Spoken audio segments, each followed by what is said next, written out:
minus 30 seconds.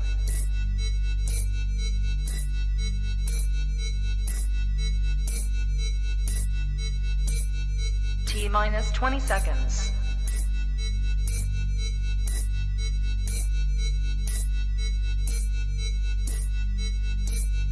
10, 9, 8, 7, 6, 5, 4, 3, 2, 1, 0.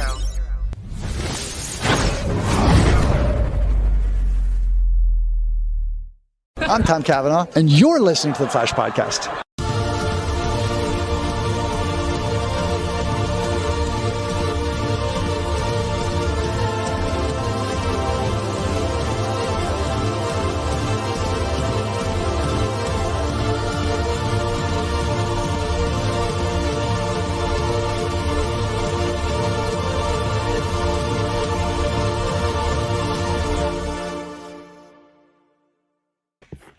Well, hello, everybody, and welcome back to the Flash Podcast. Your party for all things that you series of Flash, starring Grant Gustin as Baron, aka The Flash. My name is Andy B, as always. I'm bald now, and one of your hosts as always, and I'm joined by for the entire Flash Podcast crew, Toddy, Lacy in their separate bodies, and Breeze, president of the Baby Jenna fan club. How are you ladies doing tonight? Did you say the Big Baby Jenna fan club? I'm just now picturing her being like giant, like Godzilla size, and destroying the thing. Wait, I did put up a poll yesterday when I was live tweeting asking if she is still Baby Jenna, even though she's not a baby anymore. I need to check the results because I think she's still Baby Jenna and will always be Baby Jenna. No, exactly. When she's 30, they're gonna be calling her Baby Jenna, as they should. That's a the fact that this is even a debate. But well, I'm glad everyone's back. But we also have a very special guest because she did such an awesome job with the Red Death character spotlight. Also, because we love having her on the show. She's back. She's gonna be back this week and hopefully next week for this Red Death 2-part finale. She is the one, the only Miss Vanessa Shark from these studio podcasts and Lituation Room. Vanessa, welcome back to the Flash Podcast. How are you doing tonight? I am good. I am excited to be back. I love talking to you guys. This episode, I actually said it to my husband yesterday. I was like, this is probably the best episode of The Flash we've gotten in years. And I'm excited to talk about it. So thank you for having me on. Yeah, I did pick the Tom Cavanaugh intro just because she's going to be on. I know she will dig it. Yeah, because if there's, I think out of anyone I know, in my whole life, I think Vanessa is the biggest Tom Cavanaugh fan, as she should be, because he's an amazing actor. He's an amazing actor who may or may not be in the series finale of The Flash because photos are everywhere and they are literally in their final week as we speak. I mean, he said he's there, so he's not really hiding it. He doesn't care about spoilers. It's like, anyway, I've been in Australia and I'm filming The Flash now. I'm like, cool, man. Sweet. Yeah, well, I'm glad most people should be back at this point for the finale. It's just I was talking to Brandon McKnight, who plays Chester, of course, a few days ago, and I was asking him, like, when is your last day? He's like, it's like Friday. So I'm like, our dude is done tomorrow, and so I think I don't know if this is true or not, but apparently today was Candace's last day. Apparently. I don't know where it came from. I don't know where it started. I think it came from Instagram. I know that Mark Zuckerberg told her that it was Candace's last day on The Flash. Yes, that is what happened. Mark Zuckerberg was like, "I'm sorry, you're done." No, I think they were doing like pictures. Like, why do I forget? Brandon M. Knight was like took over something, and so they had pictures of it. Yeah, that's all I have. And she was packing up her apartment on. There you go. Instagram. So I feel like people don't usually pack up their apartment or pack up their place and that they're going to stay for another week. So she's probably gone by this weekend, I assume. Yeah. Yeah, it's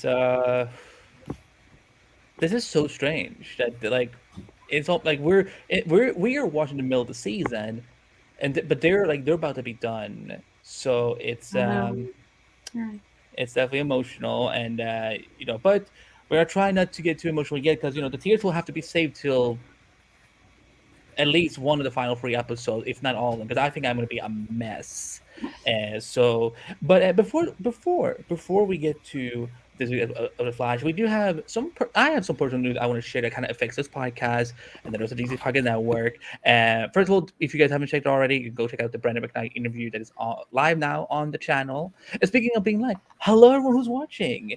I'm so see, when I lose my hair, I get dumber. So I don't know. No, I'm kidding. I forgot that we were live. I'm used to this being pre-recorded. So, but hope everyone's doing well tonight on Facebook and on YouTube.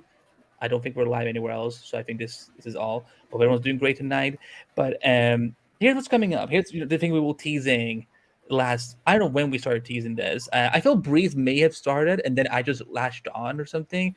Not throwing you under the bus, Breeze. I just think that I think when you said something about the mall port, check, keep your eyes on it, and I'm like, ooh, I'm gonna join in on that. So let me throw up this little beauty if I can find. I have so many slides, y'all. This is not healthy. Multiverse of Color. What is this? Oh, it is so much. So first of all, for people who may not know, I've been running a Marvel website since 2015, 16. When did we launch? I was not there when we launched. I think 2015 though, because I joined in 2016 and it had already been running for a while. So I was so young back then, so I no wonder I didn't remember it. But after a lot of years, I've had a lot of fun running that site. Of course, with Breeze, with Toddy, and a lot of other members who are on the podcasting network. And it's time for a new chapter. The mall port, as of March 1st this year, has now been rebranded into Multiverse of Color. Now, some of you may wonder, Andy, why are you bringing this up here? Besides to boost your own ego, why are you bringing this up here?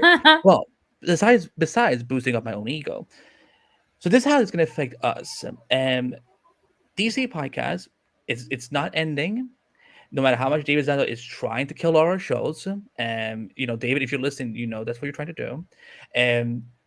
But instead, we are folding the network into Multiverse of Color. So it's becoming one giant multiverse, literally. And now, what does this mean for example, all the podcasting feeds, all the Twitter accounts, all the podcast socials and subscriptions, so on? They will still remain. This YouTube channel will still remain. We're not deleting anything. We're not moving anything over and so on. The only major difference is that we're phasing out the DC Podcast website and moving all that content to Multiverse of Color at multiverseofcolor.com. And the DCPodcast.com link will still work. It will just take you to the category page of DCTV on Multiverse of Color. And I'm really excited. It's something I've been working on for 6-7 months now.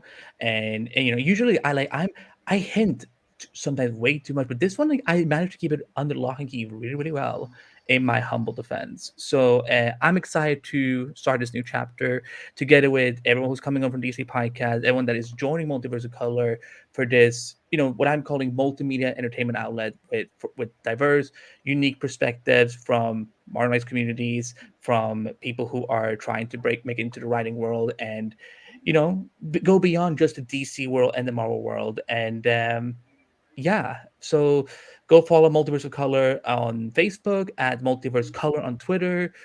We will at some point have the right handle for Instagram. But yeah, Multiverse of Color, that's all the info you need. Go subscribe on the YouTube channel and get ready, because a new era is coming, ladies and gentlemen.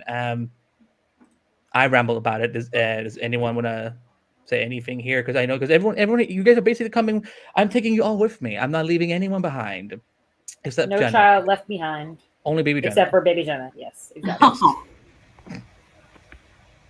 Very excited to be a part of it. Yes.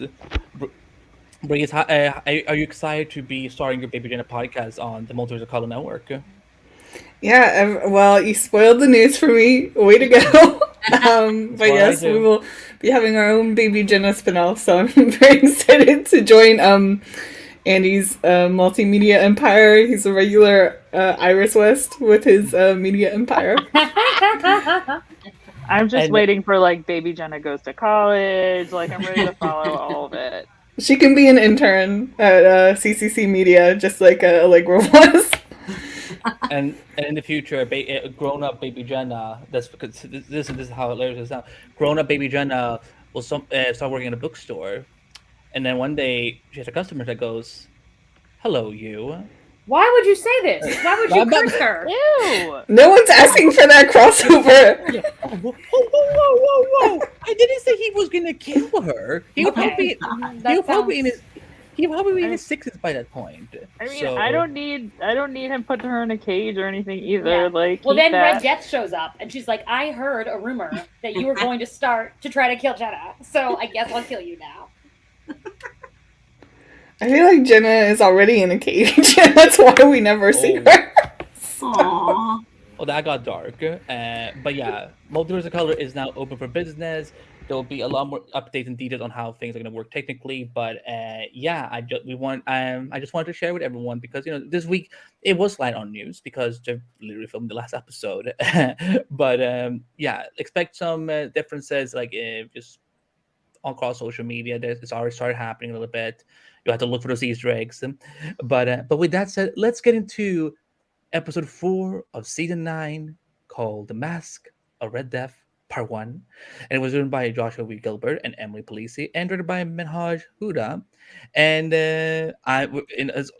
of course, the A story always has to be done by our best recapper, the Toddy Capper. So Toddy, you take it away. No. Oh God! All right. Well. What do you mean? No. But no, Lacy has already made the decision. Nope, I'm always like, This I executive need decision? the toddy cap of this Red Death See, situation. This is so stressful. What if I don't cap like a toddy? What if I just cap like a Wikipedia synopsis? All right, Alright, let me give you some pep talk. Hold on. Tatiana is amazing. See, it's not about me. The lies you tell. Okay, anyway.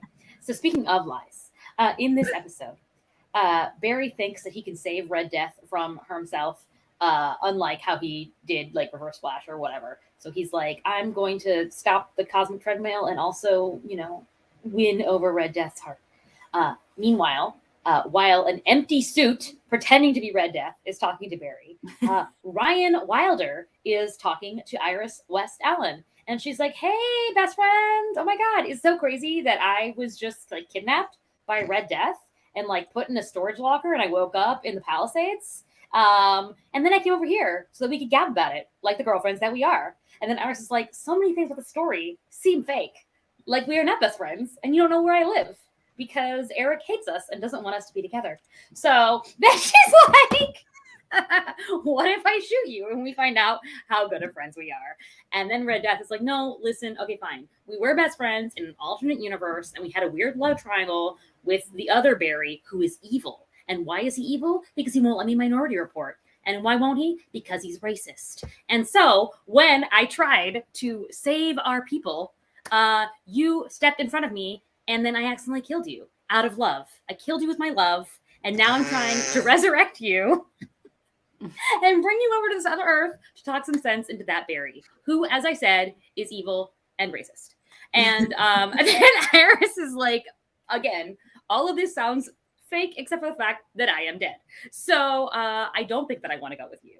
And then Ryan is like, wow, I thought that we could be best friends and then I could keep you as my little pet in the other world after we kill your boyfriend together. But clearly that is not what is going to happen. So we must take matters to the next level. So then she's like, hey, Barry, what if I hurt Iris and then you are sad and become Savitar and then we go do crime together? And then Barry's like, I really don't want to do that. What's the other option? And she's like, okay, run on this treadmill until you die, I guess, so that I can get to the other world. And then she can convince other Barry to not, I don't know what, to stop the madness. Okay, so then what happens is Mark, who is like, I have had my 14th change of heart in 2 episodes, and I've decided that Barry actually is a smart dude, and it's okay that Caitlin is dead for now. So I will save him. And what does he get as his thanks? They leave him for dead. And then what happens? Chalegra are like, it's so crazy that another Cold Pun character has died. Maybe we should make out. Wait, no, maybe we should not.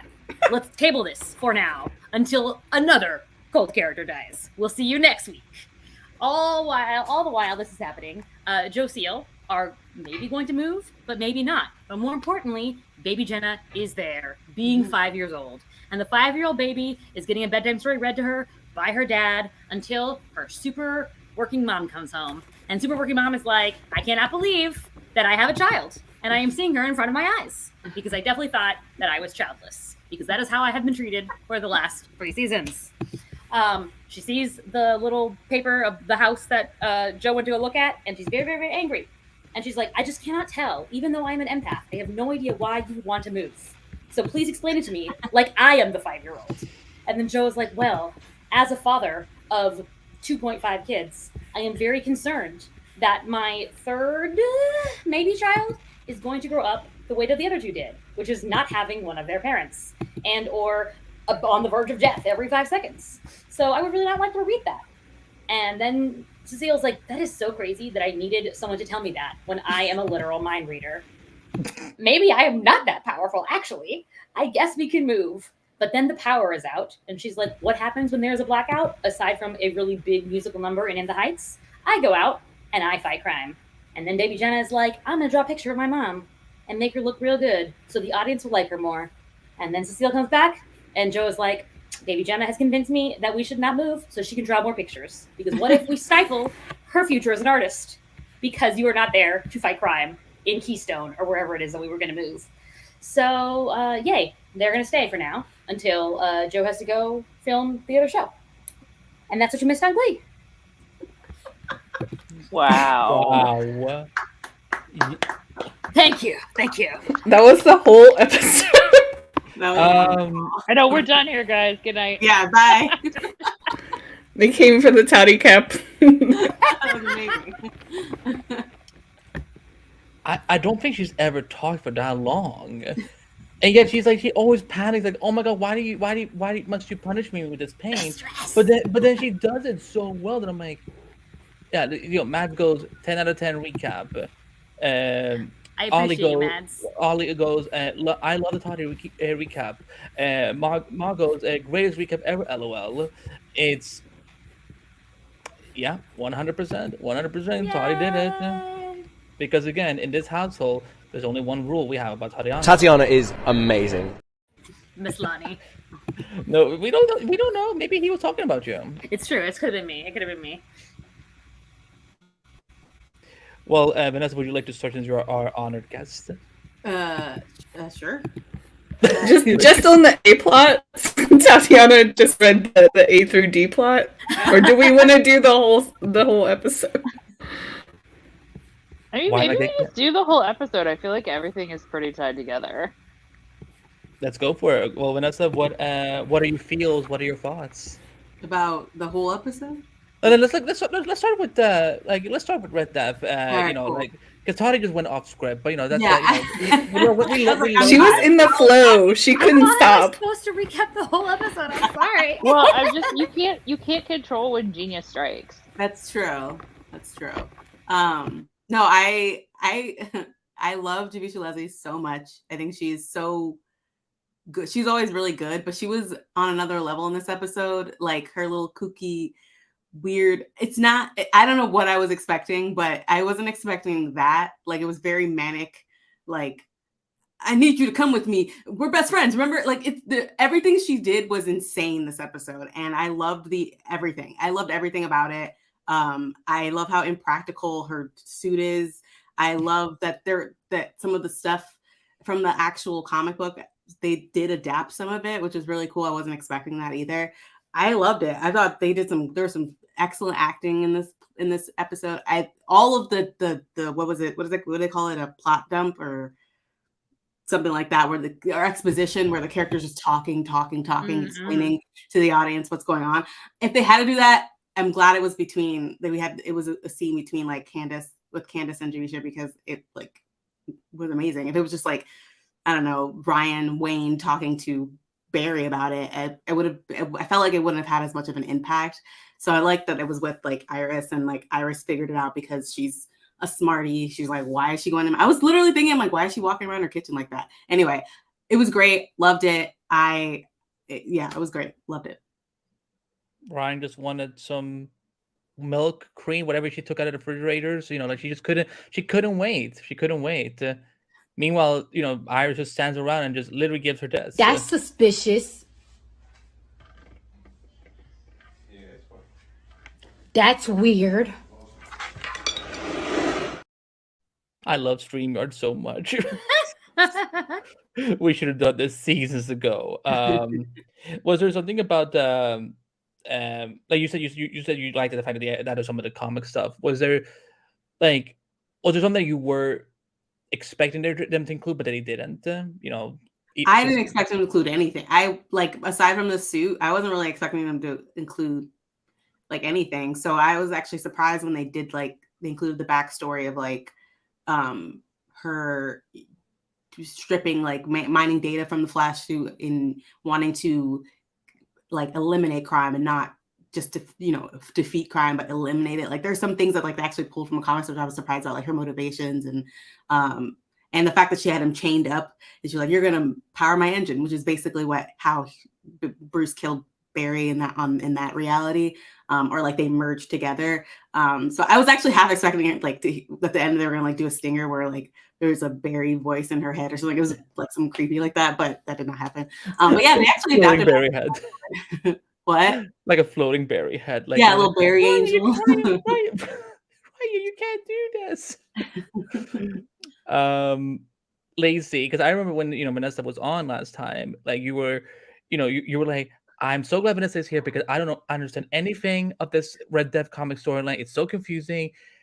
How did you digest this reveal of everything? I thought it was a lot less confusing than I was afraid it was going to be. I think they basically did keep it pretty simple. Although I think it's really, I was laughing, being like, okay, instead of saying alternate Earths, we're going to be like alternate timeline. Okay. Yeah. Sure. That's just an alternate Earth with the number scraped off because you shouldn't exist if it's a different timeline. But whatever. Anyway, I too thought Javisha was amazing. I really thought she gave Red Death a serious edginess, and a real kind of sense of danger that I think a lot of Flash villains don't have. I really felt like she could do almost anything in that scene with Iris. It was just really, really well done, and it made me actually sad. Well, I'm sad that Batwoman ended, of course, but that it ended before Javisha really got to be part of the crossovers in any super significant way, because I would have loved to see real our timeline Ryan interact with Iris and Team Flash and everybody. They just have really great chemistry, and I thought that was. I'm so glad too that they didn't have Iris be dumb. You know what I mean? Sometimes that they'll just stretch it past the point of believability that someone would not be like, oh, this is very strange, but I guess it's fine. Instead, Iris caught on to it really quick, and they didn't try to drag it out in the way that a lot of these shows do sometimes. I thought that was just, it was so good. Granted, some of the other stuff, oh well, my cosmic treadmill idea, which didn't make a ton of sense to begin with, didn't work out. I guess I'll have to take over Central City and kill everyone. Is there was kind of a leap there that I'm not really sure that the narrative earned, other than she's crazy and a bad guy, so she's gonna try to take over the world, Pinky and the Brain style. But I don't know, I liked it a lot more than I thought I was going to, and it wasn't as weird as I thought it was gonna be. It made sense for the way they did it. I think made a lot of sense for the world of the show. Toddy, how are you feeling about seeing one of your two of your ladies with gumption on screen together? I loved it. I totally agree. The chemistry was on point. I was definitely feeling the Savitar 2.0 vibes. I was like, Ryan is like, what if we went back and we were best friends and then we got married? I don't know. But do you think that would be cool? So I support it. I kind of am where is the fan fiction of this? Just curious. Oh, I only found out 2 weeks. I only found out 2 weeks ago that West Wilder is that is a ship that people are shipping. So I was like, as they should. Oh. West Wilder is a great ship name too. Yeah, I love it. Yeah, because it sounds like Written Wet and Wild, but Western Wild.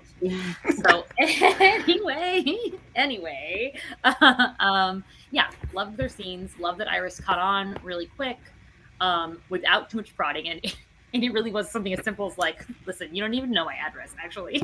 Why are you here? You've never been here before. Acting like you own the place. So that was great. Also, piques my curiosity for where our Ryan is. I assume that what Red Death is saying happened to her is what she did to Ryan. So let's go help her out now, please. Yeah, overall, I wish like I do think they could have done the Red Death storyline in 5 episodes, but I just wish it had been paced so that we saw all this stuff. You know, I would love an episode of that other timeline, other world, kind of like we got with Armageddon, getting to see that play out. That would have been super, super cool. Or even just like let us see more of like this was such a condensed like piece of like her rage and her crazy that they had to fit it all into this one basically like pair of scenes. Right. Like just imagine if that had been over this first half of the season instead of just right here. Like I could have done with a lot more of this than like Captain Boomerang like sort of talking to a nebulous shadow figure or whatever. Exactly. Like as as Ryan was telling her side of the story, like I was like, why aren't we stopping her right at Minority Report? Like obviously she's the crazy one. So I'm like, if we had seen it play out a little bit, you know, gotten little snippets of it, then it would have been easier to be like, oh, do I agree with what she's doing or not? And so instead it took like she finished and then Iris was like, actually, it's actually crazy that you want to stop crying before it happens. That's your problem right there. So yeah. But overall, very happy. And I look forward to the final countdown / showdown next week. I agree with Matt is saying here in the chat. Iris has 6 cents for BS. And Minded Gap says, Iris paid attention to the show's continuity and shows of awareness. We do love that. Oh, wait. Liv also pointed out the parallel. I did love the parallel of my car is really fast. So we got a little Armageddon flavor in it. Yes. Yeah, for audio listeners, Liv says, also, I like the parallel of Ryan using that my car is really fast line and Iris pulling a gun similar to the one Ryan gave her, but from Armageddon, even though neither of them are from that timeline. Well, I know a lot of people have been having like issues with the fact that the gun just exists, but I'm like, maybe just when Barry reset the timeline, some things from the Armageddon timeline just landed here. And then the other thing, people do things off screen in off-screen bills, you know. So maybe like I don't know, maybe like Barry came back at one point, was just like, "Hey, Chester, like I saw this like weird gun. Could you like build it? Like I feel like we need it for something." So I don't know. But Breeze, how did you feel about the Red Death aspect of this episode? Yeah, I will say I do wish we had seen some like scenes of evil Ryan's timeline, and hopefully we will in the next episode. I understand why they didn't initially, because you know Iris is poking holes in her story. We still haven't kind of gotten the full story, but I'd love to see some of that, so I do agree with that point. Otherwise, I was surprised how well they were able to kind of fall into one episode. It was a lot of exposition dump, but it was still really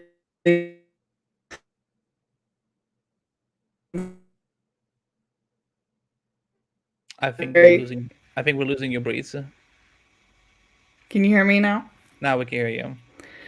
I think that version of Red Death could have been a little cartoonish, like with a less capable actor. But I thought Javisha did a great job playing the evil, unhinged villain, and definitely my favorite villain since Mirror Mistress. So maybe I just like female villains.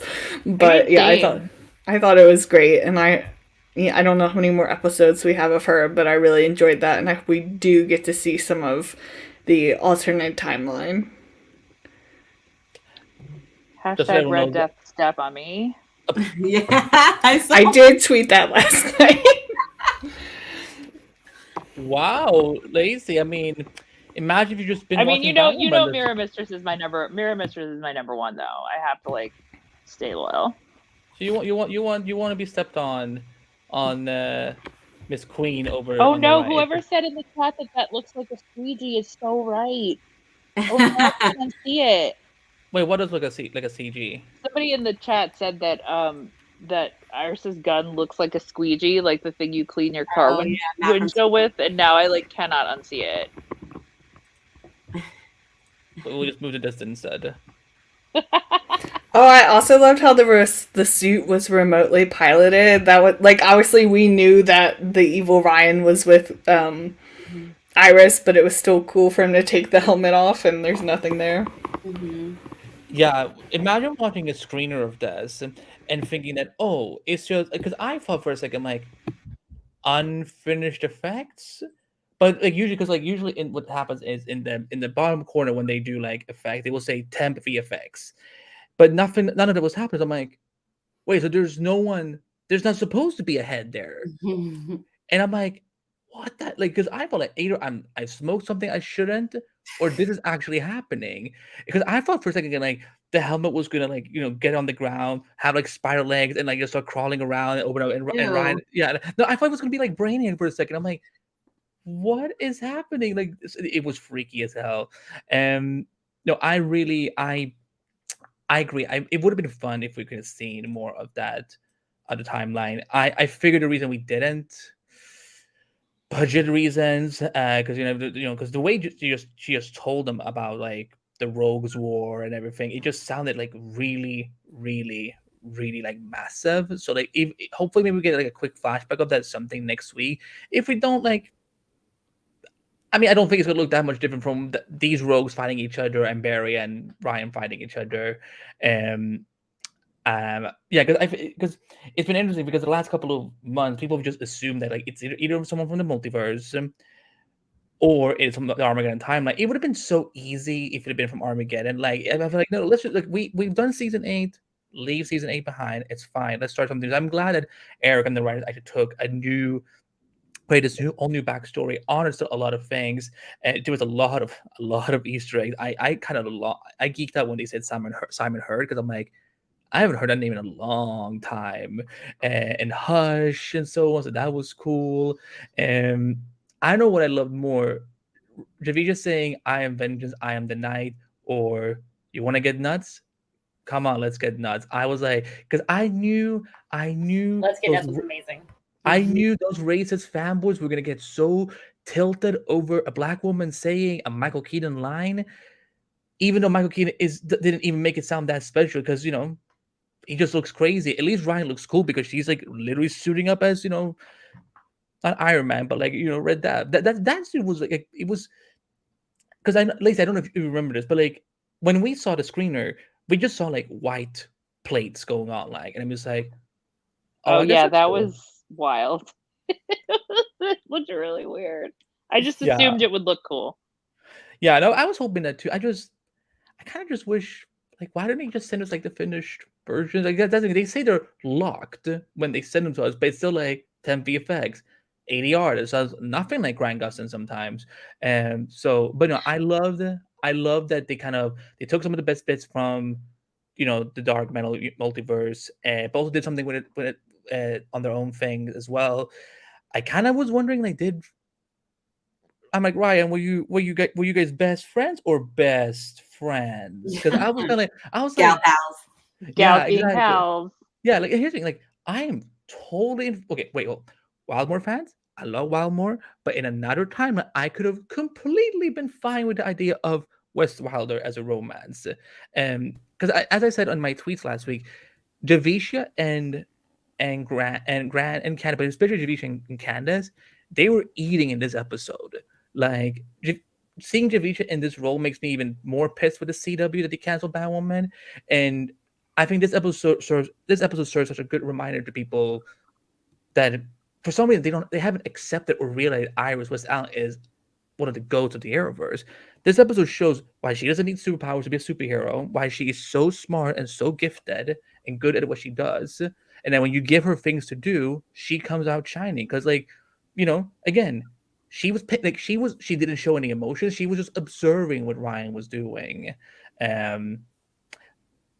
Although I will say that all the time when Ryan was talking about like how oh, I'm not the villain, I'm not evil and so on. There was only one clip I thought of, and I'm hoping I get lots of points from Vanessa because I'm hoping this is something she will understand. But this is basically Red Death in this entire episode. Is it me? Am I the drama? I don't think I'm the drama. Maybe I am. Am I the villain? I don't think I'm the villain. Is it? I mean, am I wrong? Is that not right in this whole episode? Very Like, Scarlet Envy it's energy. it's not my fault. It's Barry's fault. Um, Yeah, I Scarlet Envy's pretty delusional, but yes. but no, I think I know there's been a lot of criticism about the Red Death storyline, but I think honestly, it's been done pretty well. Like Javicia is having so much fun. The suit looks great, and like again, because we don't. I think I said Caitlin almost. Lacy was right. That not a lot of Flash villains are that scary. You know, like there's only a handful. Like to like we have, you know, of course, Eobard Fawn, you know, like especially like some of the later seasons with Tom, like where he really gets like when he yells at Eobard, like that's a lot of fun because that's when I really crap myself. Like, of course, Zoom was terrifying, Savitar, but other than that, we haven't had a lot of frightening villains in a very long time. Like, Storm was probably the last one we did have, but you know, everyone else has kind of been like, all right, you know, Mirror Mistress, you know, she's a BA, but not scary. So I love the fact that Red Death just got she's unhinged, and I love that, you know, like she got to, like she was just screaming, and I know there's a meme right now going on where like where Barry says that to Ryan, like, I won't let you hurt her, and like Ryan's like, like Oh poor yeah. you. I'm like, that is gonna be iconic for the rest of my life. Yeah, I agree with Lazy. Like, I wish we could have gotten her in the crossovers a little bit earlier and so on, or that this pandemic never happened, or whatever and so on, or that CW just never. You know what, Lazy? I'm gonna put this on you. If you had watched Batwoman, maybe they wouldn't have canceled that. They needed that extra viewer. I'm just saying. What were you doing on Wednesday nights? Quitting this podcast, apparently. No. No, you were covering Nancy Drew. You were covering Nancy Drew. Never All right, mind. I was. Oh, my Drew crew. I'm sorry. Final season begins on May 31st. So long from now.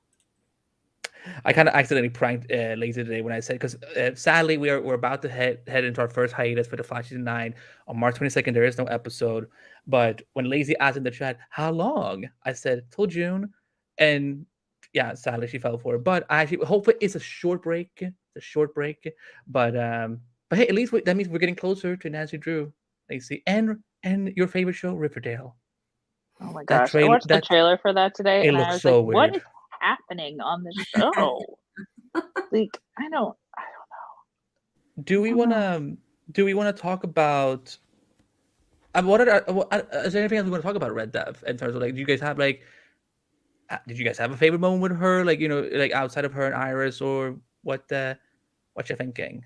I think something that the writers are forgetting is that they're saying alternate timeline so they can avoid saying alternate reality or alternate universe, but technically, and I think in the basis of like the theory, all alternate universes are alternate timelines. Kind of like how Marvel has been depicting. Mind blowing. It's just something happened differently, and then those are split off into different realities. That's kind of how that's how the theory, I believe how the theory works. It's like it's just a different timeline. They just spawn because of different decisions. That's one of the timelines. There's string theory or whatever. I don't know. I can't remember. I'm not a physicist. But yes, that is that. I think that's funny. I just thought it was funny when I was watching it that they said timeline instead of alternate. I'm like, that's kind of the same thing. But okay. I wonder if they were told they couldn't say alternate Earth, which I don't know why, since the Arrowverse is ending anyway. But yeah, well, yeah, and they've already basically said Superman and Lois is on a different Earth anyway. So like, that's so stupid. I know I feel like they don't want inside the show. They don't want the characters to know that the Earths are back. But when they question, like, I don't know, I just feel like I don't know. Regardless, but I think maybe it's more realistic for them because speedsters, it's been proven on the show that speedsters can, even if their timeline is erased, speedsters can obviously exist outside of that because the Speed Force retains them. So maybe they just don't even think about it. But she keeps saying she wants to go back to it. So I guess I'm like, hello, it's a reality. Not if it was a different timeline, it wouldn't exist because your timeline exists. Sorry, I'm going too deep into this. But no, but this is why the Flash podcast exists. We've had weirder conversations than this, including whether or not a 5-year-old counts as a baby or not. But, you know, we will rant on that later. I will rant on that later. No, but for me, it's like, here's the thing. I can understand that if this hadn't been the final season, I bet Eric would have opened up that multiverse jar. But because this is the final season, maybe he feels like, am I jerking the viewers around by opening it up and so on?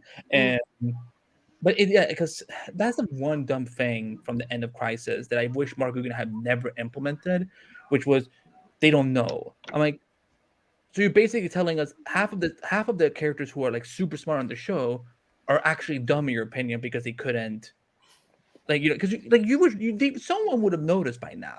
Like I'm thinking like, has Barry just never tried to open up a portal since Crisis? But also, like half of them are supposed to be like groundbreaking scientists. Yeah.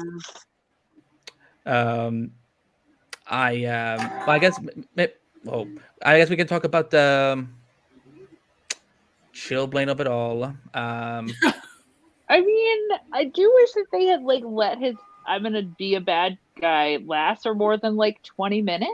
That was just weak. Everything about his character is weak. Besides the abs. I'm sorry. the abs are not weak. He's so fine. Oh my god. Anyway, what was I saying? I don't know. I forgot that you were talking. I just saw the. I was like, I was envisioning the jacket. The jacket's ridiculous, but it's very true to the comics. So I'm like, I appreciate him aesthetically, but everything else about him is poorly written, poorly paced. Why is he here?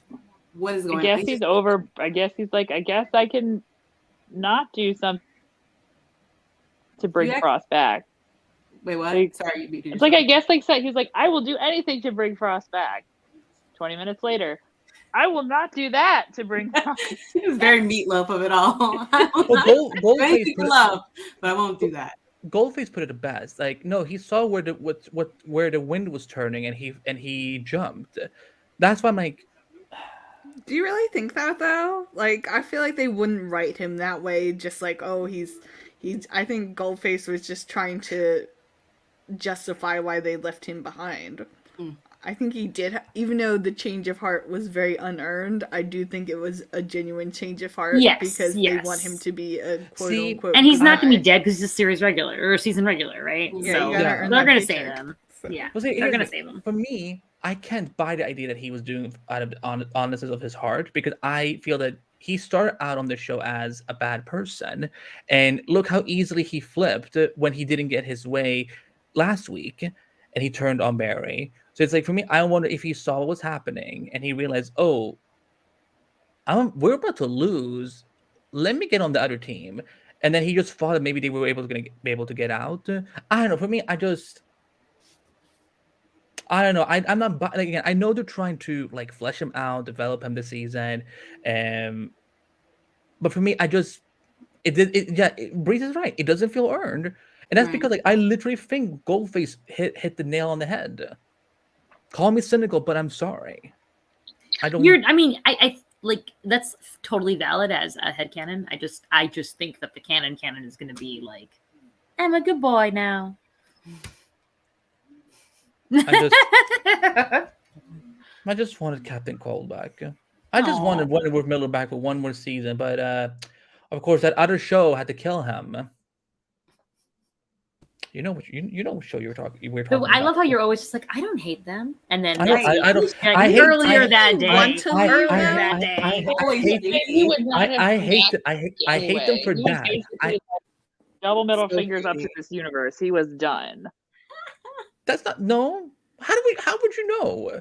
What do you mean he was done? He said it in an Instagram post. He wrote a whole little message about like, a year later, after a certain showrunner was fired. Because remember, he came back the following season as part of the Legion of Doom. As a Legends hater, I apparently watched the show, so I remember that. He watched it for flaws. Hate watching. Sure. Anything anyone want to say about the? I mean, of course, Mark isn't dead. He's not dead. He wasn't killed on screen. Yeah. When he resurrects, that's when Allegra and Chester will finally get back together. It's like, oh, it's the right time now because he's alive. No, I think Allegra will change her mind again. Like, no, I'm not horny now that someone isn't dead. Oh my god! Reese! Yeah. I'm just saying. That's how I read the situation. I was like, does that get her going. Okay, glad I'm not the only one because it's like, bro, just died. It's like, not the right. I know people are dying all the time, so maybe she just like desensitized now. She's like, whatever. Somebody's gonna die next week. Let's bone. I was gonna say something else. Sorry. Bone Town. Going to Bone Town. Yeah. Yeah, I agree with you on that. I thought that was weird. She's been avoiding him all episode like a child. These are grown adults, are they not? Are they not? These are grown adults on the CW. True. I just like who is still enjoying them dragging this out? Like I am pro them, and I want them to just like get together. But it's like they've drug this out for like 2 seasons now. 2 seasons. Well, let me ask you this, Lacy, because I know you talked to Brandon this week as well.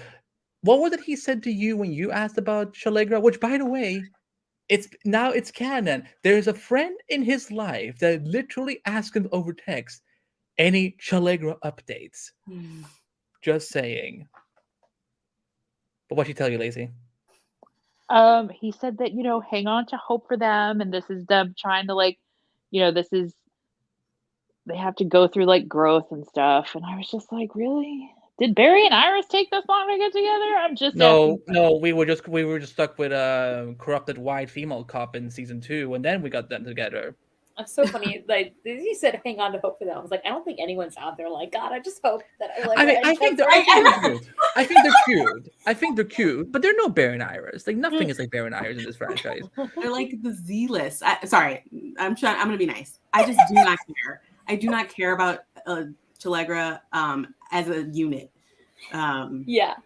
I mean, I like, it doesn't make any sense to me that they're just looking for reasons for them to not get together. Exactly. Right. I was shipping it when it was a slow burn, when they really were like, oh, look at these besties having D&D parties together. Wouldn't it be cute if they got together? But then when they were like, oh my God, in this alternate timeline, we hooked up and then we didn't talk about it for 8 years. And now those feelings are just present constantly in the normal timeline, and every time something crazy happens, we'll make out, and then we'll be like, no, let's not do that again. Wait, can I just say, Breeze tweeted something last night that makes me laugh every time I think about it. Why does Allegra refuse to use her powers in any situation? It's so weird. Like, she could have helped him in that fight, and she just, like, stood there. Like, girl, you have powers. Use them. It's because Iris pays her so well that now she's like, I'm not doing things for free. If you want me to use my powers, you better pay me a fair wage. Look who showed up in the chat. Brother Nate from the Lituation. A crucial element of Mark's character arc, when Barry and Piper recruited him, he was drunk off that yacht. Okay. Who among okay. Yes, it's yak. I don't know how to read. I thought you're fine. Who amongst us haven't made bad choices when Hardick and brown liquor are involved? I mean, that's a true statement. That's facts. Okay, I guess that's and fair then enough. Mark sobered up and he decided to be a good guy again. There you go. There's your plot explanation. They're like, oh, we can explain that. He was drunk. I'm like, oh, okay, cool. That makes sense. That tracks, actually. I know. Yeah, I know. I feel like here's the thing. I think by next week's episode, they need to just go forward. Like I don't have time to spend an entire final season of them like, well, we'll one day, we want a break or whatever that Friends reference is. I never watched Friends. I've just heard my sister watch it, and I hear random phrases that somehow has become like integral into our pop culture. So I just need them to get over with it, hook up, find a hotel room. I don't care. I do not have time to spend 8 more episodes of the like. I don't know if I want to talk yet, but I want to talk now that the world is ending. Okay, but they don't need a hotel room because, as we've learned from Barry and Iris, you can just go in a supply closet. Yeah. And honestly, I get it. Barry and Iris, I get it. I get it's a good kink. I get it. Office sex, great. I mean, I've never done it. But no one was accusing you. no one. But now we know. But I anyway, I love that little piece of canon that they're just weirdos that like to have semi-public sex. Anyway, I'm still kind of wishing that at some point, like Barry would just like speaking of office sex, Iris, Barry, they're at her office, they're alone, in the headquarters. Everyone has gone home for the day.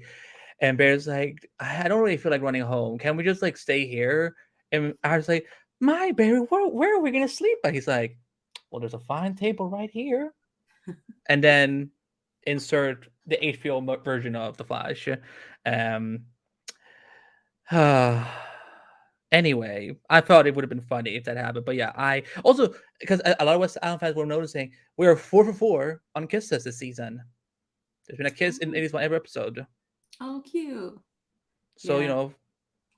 Goodness gracious, when people were saying like, oh my god, vaccines don't help this pandemic at all. But apparently they do, because now they can do more things again. Yeah, it was the vaccines, sure. Sure.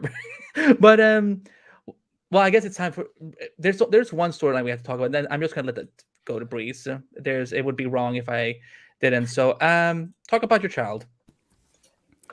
Yes, so Tati already gave us the Tati cap, but we sort of got a conclusion to the also dragged out Cecile and Joe tension about them moving, which I don't know how they're gonna write Jesse L. Martin off now since they're not moving apparently. But we did in fact finally see baby Jenna, and oh my god, none of my co-hosts with screeners warned me that you were gonna freak out watching this episode, because you're finally gonna see your girl, baby Jenna. And I just want to say I did pull up the poll I posted yesterday, and 64% of people said that yes, she still is baby Jenna, even though she's not a baby anymore. So 35% of our listeners are wrong, but that's okay. See, the thing is, we missed her entire baby time, so they were just making up for it.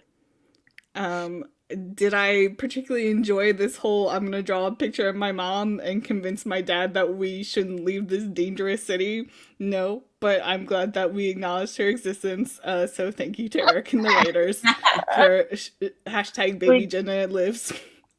The lowest bar ever has been cleared. I went to look at that stupid thread. I only have this reaction. What the going on in here on this day? I promise it's not only to impress Vanessa, but it's because these are freaking funny memes. I'm sorry, but they are. Yeah, the Jenna reappearing, shocked. I couldn't believe it. But we're getting one, and that's it. We're never seeing her again. I mean, I truly thought she's gonna roll in like Sammy Brady from Days of Our Lives and like have a car, be like doing college applications, like. So props to the show for not doing that. I will say for a hot. Go ahead. No, sorry, Joni still exists. But the show definitely forgot about her. I keep forgetting. You know, at this point, we're just gonna accept that Eric erased her during Crisis. Oh, let's hope not. That's Miss Toddy. Yes. When did you become such a big Joni fan? I've been a Joni stan for life. My girl right there. Yeah, that episode where she's like, what was she doing again in the season 4 episode? Something about stripping. She was an undercover stripper. Yes. For like a paper or something. Tell me that episode was coming from a male perspective without telling me that episode came from a male perspective. Because I'm like, what they? This just came out of nowhere. Because again, I keep forgetting that Cecile has a daughter. So whenever people say, Joni, I'm like, who the frack is Joni? So, and I had to remember, there's that one episode that was like you said it best. There you go. Hashtag feminism. I can't decide if you spelled that wrong on purpose to undercut your point. Yes, go feminist Joni.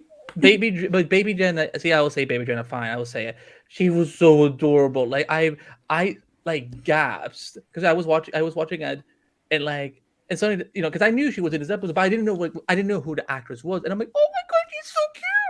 But that is no baby though. But she's cute. Baby's too age. You need to be like a baby forever. Yeah, exactly. But that's what Vanessa. Tell them. Tell these three. You know what? I will put here's me. These three Yokos. They are like baby Jenna this, baby Jenna that. I'm like, yo, she's 5 years old. She was walking around. She was like, mommy. But that's like her honorific, her nickname, Baby Jenna. It doesn't matter how old she gets. She is Baby Jenna. Also, all of her siblings are grown-ass adults, so she is a baby in comparison. That's so true. Well, I think this whole Cecile thing just kind of just went in a very. I'm like, okay, fine, they're not moving because I mean, who would have seen that coming? I mean, think about that. We could have had more of the Red Death storyline in every one of these scenes, like over the course of these past 4 episodes. Just saying. You know, Lacy. I almost said Caitlin again. I'm sorry. You know, Lacy, if your girl hadn't gone Dr. Frankenstein on everyone last season, we didn't have to waste a second episode with like fighting around who is Keon? Why does her hair look? I mean, I don't know why you're yelling at me like I'm pro the storyline. I'm not yelling. I'm just saying. I don't want this either. I just wanted Caitlin to have happiness and maybe not suffer all the time. And instead they were like, but what if she dies instead? Yeah. And we also replace her with this person you've never heard of and don't know and probably don't care about in the last 10 episodes. Have fun. Keon is fun though, but like it is like, although Grant, there's an editing error in this episode. Towards one of the final seasons, I think season act 5 or 6, as if I know anything about acts, but like he accidentally called he called her Caitlin. Yeah, Caitlin is right. And I'm like, that was hilarious. Because like not only did Grant mess up on that, right? But then the actors were like, let's not react either because it was a flub or because we also didn't notice. And the director was like, seems like Caitlin to me. And whatever caught it. I mean, if that is just not like the most on brand treatment of this entire set of characters. I mean, to be fair, if you had someone who kept changing bodies and identities every like 2 years, you'd probably have trouble keeping up with. I call sexism because they never got the Welleses mixed up. There you go. True. Ooh, Mads said he actually said that is hashtag fact. And I will say to you, Mads, that's possible, but even the subtitles say Caitlin. So it sounded so much like Caitlin that even the subtitler was like, yeah, probably Caitlin. Probably Caitlin. I will say, just to that point that Lacy said, I've never been like a huge Caitlin Snow stan or anything, but her treatment on the show overall over the 9 seasons is very similar to how Black Canary was treated on Arrow. The different versions, the broken up, the murders, the killings, the fridgings, the misshaped, the whatever, the relationship drama, it's all very convoluted. And there are 2 legacy characters that have really rich histories in the comics, and they were unfortunately written by dudes who didn't really give a crap about their characters. Miss Vanessa with the self-editing. I saw that catch happen. I'm a mom now. And she's an amazing. Cecile could learn a thing or two from Vanessa as a mom. Yeah. Also, Cecile being written as a terrible mom because she forgets her daughter's growing and she forgot her other daughter. Yes, they don't know how to write moms, and they've never known how to write moms in the CW or at least the CW or the Arrowverse. At least Lynn was a goat mom. Technically, she wasn't they weren't part of the Arrowverse, so they have different set of writers who actually cared about their characters as like a whole. But I think that I feel bad for people who are really big Caitlin Snow fans because the way they kind of did her was rather abrupt. I kept messaging Lacy and being like, have you seen 901 yet? Have you seen 901 yet? Have you seen 901 yet? Have you seen 901 yet? And she's like, I haven't seen it yet because I'm like, I know she's not gonna like this. And she's like, no, I'm gonna watch it tomorrow. No, actually, I didn't have time today. We'll watch it on Monday or something. I'm like, have you watched 901 yet? Because I was like, that was the one thing I needed this woman to give me a reaction to one tiny scene because I'm like, this is gonna go so wrong. But also, Keon is so fun. Also, can we just? I don't want to call out the hair and makeup department, but like, no, please do. They're already changing her hairstyle because I don't see like as much blue hair up here anymore. I'm just seeing it down here. They don't want to take too less time to clip it in. He's like, I'm a mom now. I don't know what this is. I know who the Laurel context. Who's Yanni? It was like a viral sound where like some people heard Yanni and some people heard Laurel. It was like the dress, but you heard it. Yeah, it's kind of like the blue/gold dress. Like depending on the person, it was different. It's white and gold. Well, everyone else is wrong. Lazy, you're on a timeout. I'm kidding. Lacy, I'm kidding. Okay, I'll put myself on a timeout. You know, you'll have a 5-minute break you'll have a 5-minute just girls on the Flash podcast. I'll be. Can we talk about Cecile complaining that she would have a 2-hour commute though? It's like, girl, you don't go to work. Why do you care about? I know, like, where's she going? Right? She said, I have a law Like, practice. they haven't Like, no, moved you yet. don't. Where is she going? Yeah, just why don't you try doing law somewhere else and try doing law, period? Because you're not doing What it is anywhere. even her job now? Is she still a meta defender, or is she It like sounds like she still has a practice. What she's a telekinetic fighter? I don't know what she does all day. At some point in the series, she'll end up being able to teleport. So I feel like this whole thing's gonna be moved anyway. She's stealing all the powers from the girls on Charmed. She's just trying to be the. She's just trying to be the power of 3. Yes. Yeah. Cecile, I don't understand what the point of dragging having all that tension about moving and then just being like, all right, we're not gonna move. Okay. Yeah. Cool. Okay. We didn't think you were because the show's ending. That's why we didn't think that. Yeah, so we still, I mean, is Joe just not going to be in episodes, I guess? He's gonna be he's gonna be making, what was it, chicken nuggets for baby Jenna. For Jenna. I mean, no shade on chicken nuggets, they're great. Wait, hold on. I did it. Brother Nate said, I would never refute anything that his mom Shark say, but if Keon had a questionable French accent or some random drumsticks, maybe we'd remember her name. I do like Keon, though. That's true. She's got to brand herself. I mean, I'm not mad about her not having the Sherlock accent. Like, that's a blessing. Let's not pretend. Yeah. I think we're all grateful that we don't have a French accent. So, good point. I feel like I know we have Keon Corner on the document. I don't know if Andy. No, I don't think. I think this is Keon Corner. I think this is Keon Corner. I'm just like, we're I don't doing know it right now, as we should. I mean, she didn't do anything other than say like, "Wow, that was messed up." Why does she have like B-list goop advice for everybody? I'm like, how is this like a character trait? Because we don't need to get used to her. She's going to be replaced by Caitlin again soon. Keon is HR. Mom just said Keon is HR. I love it. Someone said that Keon was explaining static electricity. That was very nigh. Like, okay, thank you for the science. Keon. Fun fact, science. Flashback. Yeah. Oh my gosh. I'm sorry. I'm just reading all the Charmed jokes in the chat, and I'm just dying quietly. Like, they're Keenan's a huge Charmed fan.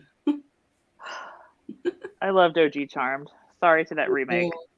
Sorry to that I love Charmed. I have the Book of Shadows DVD box. Oh, like set. the DVD set? Oh, amazing. Yes. I bought it years ago. That's amazing. Prue, justice for Prue, though. Yeah, seriously. Just she left the show, so they killed her off. I was like, well. I mean, I would have been fine if they kicked Alyssa Milano off. I'm not going to front. And they kept Shannon Doherty. Mostly because Phoebe's powers were the worst powers. And she always For a long time, they were the worst, yes. Wow. We have gone off the rails a little bit. I see that. Are we done talking about the episode? Does anyone have any final thoughts? Good episode overall. I'm very happy with it. Like I said before, I wish that we could have gotten more of this and a little less of some of the stuff in the previous two. Yeah, hard agree. So come back, Andy. We can't do this without you. We are not strong, independent women. We need a man. He's left the building. He's just down. He's like, bye. He's just left.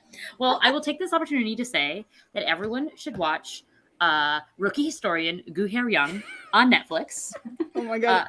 Starring the man in my icon, Charu. He's gonna put you in timeout. Failing that, there's also a rom-com called My Ideas Gangnam Beauty, which is about plastic surgery and double standards of beauty in Korea. And it's also on Netflix. So there you go. Now I'm You're actually welcome. convinced Andy actually left because no one Clearly, cut you by off now he when should you're have. talking I know, about two Shane. dramas in a row, and he's like not back. Let's go to listener feedback then. Yes, let's do it. Feedback. I'm up first on listener feedback. Do it, Lacy. Let's read some tweets. Tweet. At Superoli74 says, "Baby Jenna!" Exclamation point! Finally! Exclamation point! Not just once, 2 times. The rest of the episode was good, but baby Jenna, finally. You're not alone, Reese. At Aquaman 1977 said, best episode this season. Great writing, fantastic storyline, edge of my seat greatness. Javista Leslie was spectacular in villain mode. Loved every moment. At 15, ED Jorcaster says, the Batwoman suit without the mask and the curl wig is just perfect. I mean, her whole look is just fire. It's not good at all. I actually really love that the suit has that one piece that lights up for like no reason at all. Oh yes, I love the light up bat logo. It looks really cool when they have the blackout. Like, I don't think that needs to be there, but I love it anyway. And Devilark says, at the Flash podcast, great episode tonight. Did you catch the writing mistake at the end? Flash said Caitlin. He did not use her new name. And I'm like, that is true. She's still in there. Damn it. Is she? I don't know. Why are there so many comments about Charm? What did y'all do? I was right. You did walk away. Yeah, we were putting some respect on the OG Charmed ones, as one should. I made a comment about Cecile eventually going to be able to teleport at some point because her powers just keep growing, and then Lacy was like, she's going to me all the powers of the Charmed ones, and then the power of 3 rolled from there, bro. Yeah. Remember when Kaylee Cuoco was on that show? Yeah, in season 7 or 8, I think. Wow. Mm-hmm. I was never, because when I was younger, I was never allowed to watch Charm. But like when I got older, I got to the point where like season 8 was airing, and I'm like, "Who's this?" Like it's like a new sister every like 3 years or something. Yeah. I just remember like. Wasn't she like a white lighter or something though? I don't remember the later seasons as well because they got. I mean, he wasn't. No disrespect, but it got kind of bad there towards the end. and then she became Harley Quinn. Yeah.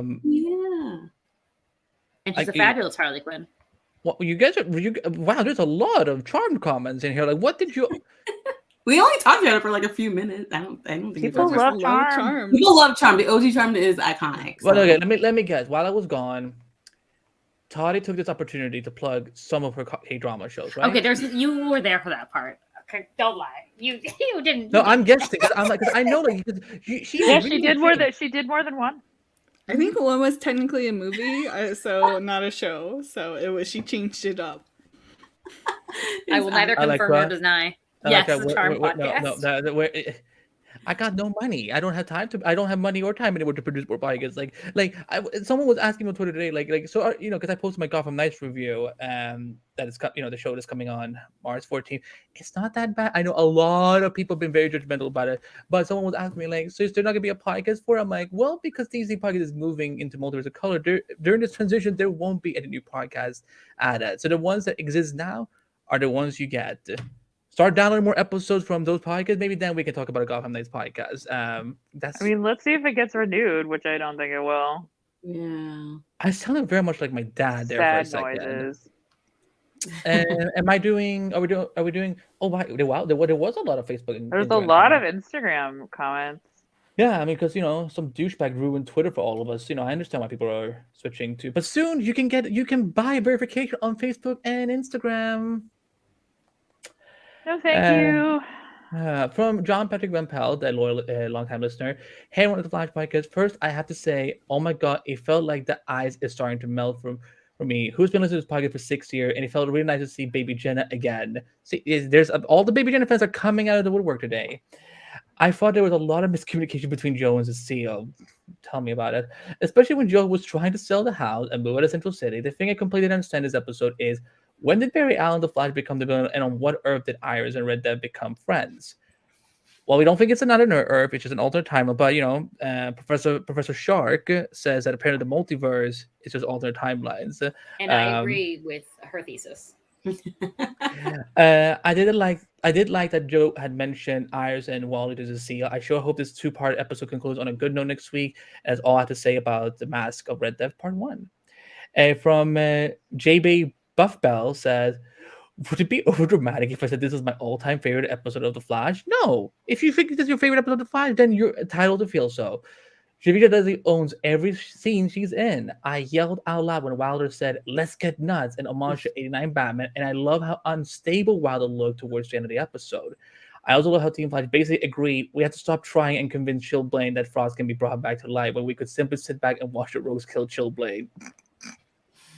Now listen, Barry was mad. He was very mad. Iris once again had to be like, calm down. Like again, like she like literally like someone was putting like showing like screenshots of like different episodes where literally she's lifting him up. I'm like, Barry, when Barry gets angry, he quakes. Like, he really quakes. Some doofus named Keeks on camera says, I'm kidding. Oh my god, Javicia is killing it. When she delivered that "you want to get nuts" line, I screamed. She's clearly having a good time chewing up those scenes, and I'm here for it. And I'm sure Breeze is happy to see no longer a baby Jenna. Do we think she will have powers by the end of the series? Keenan, don't do this to us. They listen. Not all these mother effers needs to have power. She was almost struck by lightning, though, so close call there. When Cecile was freezing things, I'm like, please don't tell me she just got flash time powers. I was like, please don't. I'm like, all right, she's a telekinesis. Never mind. At the _Devil_Lark_ says, a little over the top at the end, but it was great otherwise. Flash did not use Caden's new character name in the scene. Listen, sometimes editing television is not easy. I understand. At Jeff the Chef 2012 says, ooh, listen to this. Red Death should never have been part of the show, let alone the final season. Here's why. CW doesn't have the rights to actually make a Batman series, and seeing how Red Death is Bruce Wayne Batman in 52 comics, this is a poor way to end the series. Well, we still have 9 more episodes after this, buddy, so come down. To hear in Ryan's world there's no Batman, aka Bruce Wayne, and the Waynes adopted her and they were still killed when she was a child is the saddest, if not dumbest writing ever, period. Are you sure it's because you don't like that she's black that she got this story? I thought it was pretty dope that that she still went on that trajectory, and there was still the Justice League in that world and timeline. I think it's a little extreme. He must hate those worlds because there's like a ton of stories where his origin has changed, or he's a completely different person. Like, this is nothing new. Classic Jeff review says bad. I'm like, I don't even know if this person even tweeted us before or whatever. At the Igon Navua says, everyone is angry and disappointed. Stop, please. If you're a fanboy and you love the Flash, this is a perfect season so far. And wait for the end wait for the end with the returning villain and the reverse fight as Matt Ledger himself. I mean, Tom Cavan is in Vancouver too, so there's obviously Also, I'm pretty sure Vanessa would never forgive Eric if she didn't get to see him as River Flash one more time. He was posting on Instagram a lot, and he was like in Australia and France, and I was like, is he like making a point that he's not in Canada filming? Because fuck, sorry. That's fine. It's fine. You failed. You It's failed fine. this city. It's fine. How dare he? It's fine. It's fine. I think we can curse at least once a show. I'm on YouTube. so sorry. You're good. You're good. You're F-bomb. Yeah, I do it all the time, and I never apologize. My bad. You don't think he's in Vancouver? No, he is. No, he confirmed it. But before he posted that he was in Vancouver, he was posting that he was like, he never posts on Instagram ever. And I was like, okay, he's just making a point that he's not in Vancouver. So cool, whatever. And then he was. I'm like, cool. Wow. And then there was like Nate goes, Jeff out here gatekeeping in Crime Alley. Come on, man. Wow. That's hey, Joe Chill is gonna be on Gotham Nights. They just announced it this week. Cool. That's my level of enthusiasm. Listen, because I've seen the episode where he shows up. I was not expecting the stuff they were pulling there. And Diamic Drip says, I thought it was good, but it could have been a little better. Maybe if the show was longer than 1 hour. Laughing emoji. Yeah. If only HBO Max would have bought the show.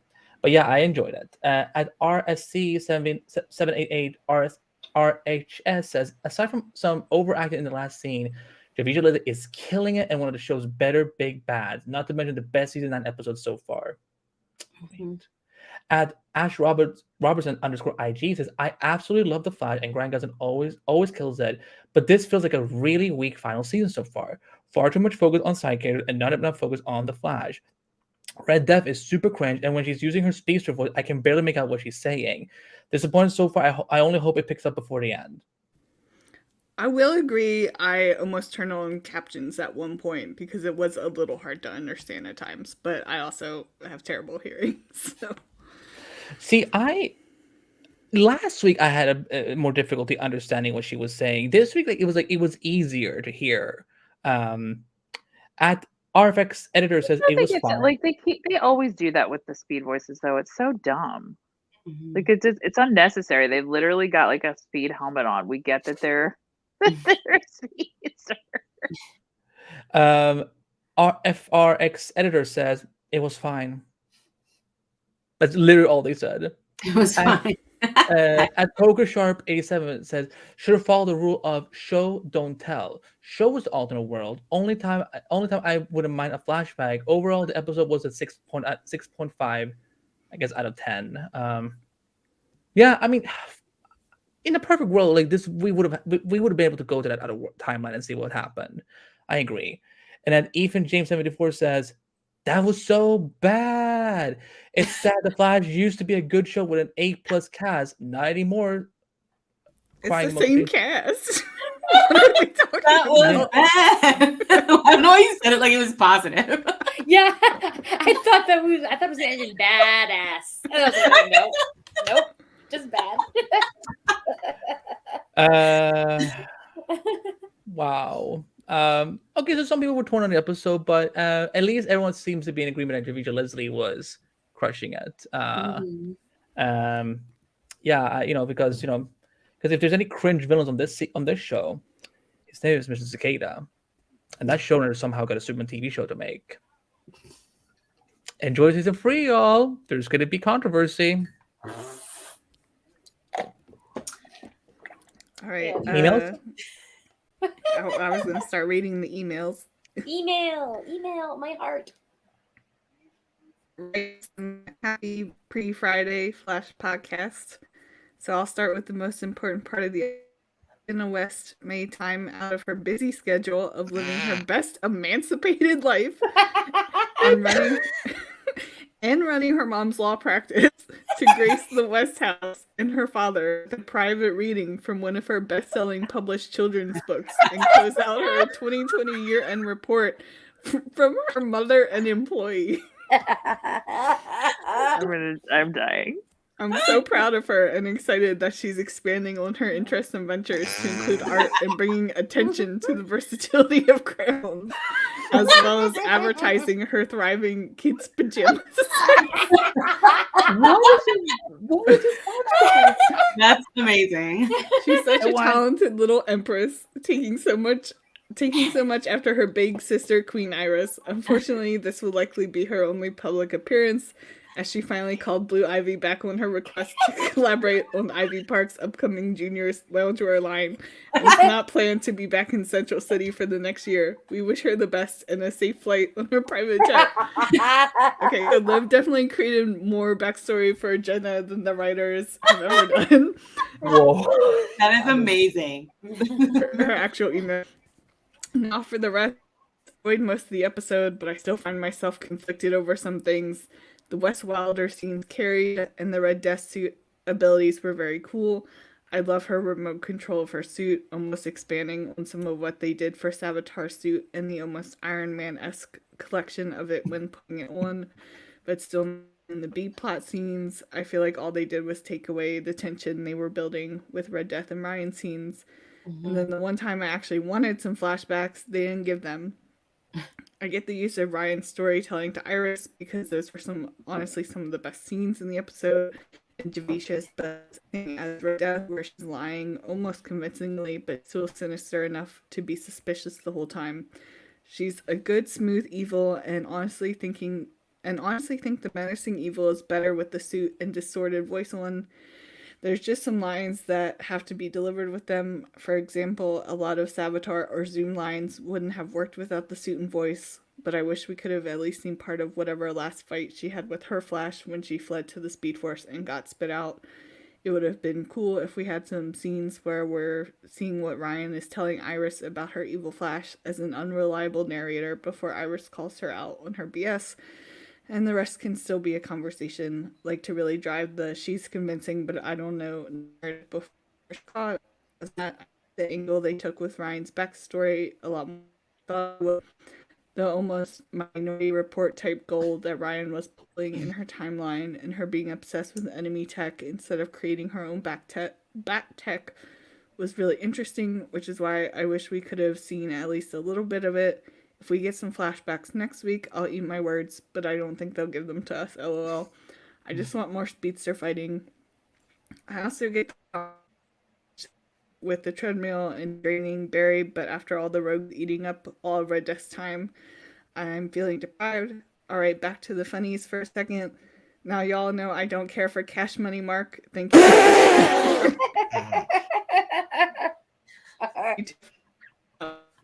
I have to leave him there like that. 4 people jumped out of smoke into the lair, 3 of which have some kind of blasting powers, and no one sent a quick pew pew to the other road to at least knock them back and snatch him up before poofing away.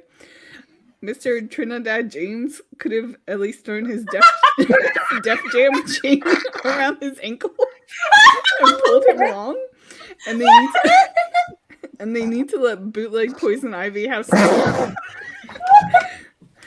normal lines. The Earth Day Hallmark card analogies are getting old. Anyway, overall, this week was better than the last 2 episodes. I'll see you all on the stream next week. Thank you, Liv. Are we leaving now? Wait, this is Vanessa loves Poison Ivy. Just like, is that the vibe you've been getting too from Keon this whole season? That she's like a bootleg Poison Ivy? No, she reminds me of her character from Sky High. Yes, Okay. yes. I think it's homage to the character from Sky got. That's what I think too. That email made me cry. Like, oh my god. Vanessa is crying. We have not seen Vanessa cry on camera since Black Lightning Podcast episode 16. Yeah, everyone in the chat, best feedback this is an emotional ever. moment here. Emotional moment. The best emo ever. Yes, Liv. Yes. And now I think we need a segment where for the rest of the season when you email us, keep continuing that Baby Jenna fanfic. Yeah. Oh wow. Andy, I was giving people homework. What is this? All right. Libby. What homework? When do I give homework? I'm talking about the Toddy Caps and now the Baby Jenna That's life homework. story. That's homework. That is like your comedy show. Calling. Thank you, my calling. Yes. Okay, I'm gonna read Libby's now. I thought the episode was fine, but filled with the head-scratching moments we come to expect from Big Bad episodes. As in, the Flash walks into a trap, the Big Bad explains their origin story in full, everything seems lost, they stop them temporarily, they don't cuff them, so they have time to get up and fight another day. I wish they didn't make the Flash's team seem so foolish and unprepared. Barry seriously wanted to talk the villain down, and all he was doing was speaking to an animated suit. Chester probably has many ways he could have found Barry, or just called Pied Piper because he's basically on the team. But now that they're there, why couldn't they stick around long enough to disable Red Death's suit, fight against her rogues, and rescue Mark? They definitely had enough powers between Allegra, the Hotness, and Boldface and Pied Piper to do some damage. Also, why does Mark use hand-to-hand combat when he has ice powers?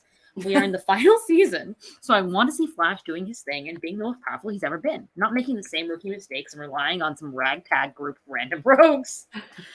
The one exception was Iris. As always, she showed amazing instincts and knew how to handle herself. She has amazing chemistry with Javicia, and I hope we see more of that next week.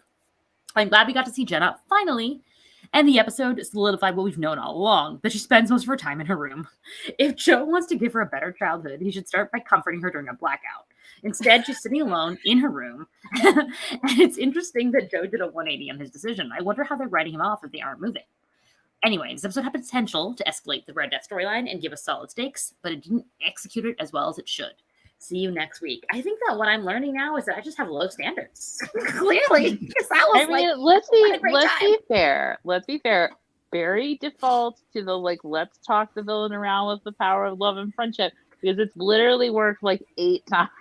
So I'm not mad at him for trying it because they Care Bear stared Mirror Mistress down. So Yeah, Just did he saying. defeat Eobard last season with yoga poses or whatever? I can't remember what the heck. Here's that. Like, when is the Oh. last time he legit had to fight a person? Let's think about that. Yeah, it's getting old. Like, I mean, but He it's fought Brian Despero. last season, so it's like whatever. at this He fought point. He fought Despero. He fought Deathstorm. He doesn't fight his speedsters that often.